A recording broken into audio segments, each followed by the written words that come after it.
திருப்பூர் மாவட்டம் உடுமலை மாரியம்மன் கோவிலில் தேர் திருவிழா கடந்த 1ஆம் தேதி பூச்சொரிதல் மற்றும் நோன்பு சாட்டுதல் உடன் தொடங்கியது. அதன் பின்னர் கம்பம் போடுதல், கொடியேற்றம், பூவோடு மாவிளக்கு எடுத்தல், மாரியம்மன் சூலத்தேவர் திருக்கல்யாணம் உள்ளிட்ட பல நிகழ்வுகள் விமரிசையாக நடைபெற்றன.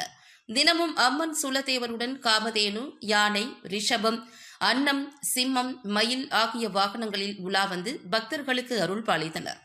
17ஆம் தேதி தேரோட்டம் நடைபெற்றதை அடுத்து 19ஆம் தேதி வான வேடிக்கை வண்ணமயமாக களை கட்டியது. இந்நிலையில் நேற்று இரவு திருவிழாவின் நிறைவு நாளில் கேரளாவில் இருந்து வந்த செண்டை மேளத்துடன் பலவித பூக்களால் அலங்கரிக்கப்பட்ட புஷ்ப பல்லக்கில் அம்மன் திருவீதி ஊர்வலம் நடைபெற்றது.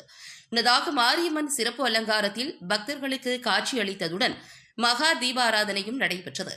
ஊர்வலம் கோவிலில் இருந்து துவங்கி பொள்ளாச்சி ரோடு, தளி ரோடு, குட்டை திடல், தங்கம்மாள் ஓடை, கொல்லப்பட்டறை வழியாக மீண்டும் கோவிலில் நிறைவடைந்தது. இந்த ஊர்வலத்தில் பெண்கள் பாரம்பரிய கும்மி ஆட்டத்தில் ஈடுபட்டு அம்மனை வழிபட்டனர். திரளான பக்தர்கள் கலந்து கொண்டு புஷ்ப பல்லக்கில் அம்மனை தரிசித்து நிகழ்ந்தனர்.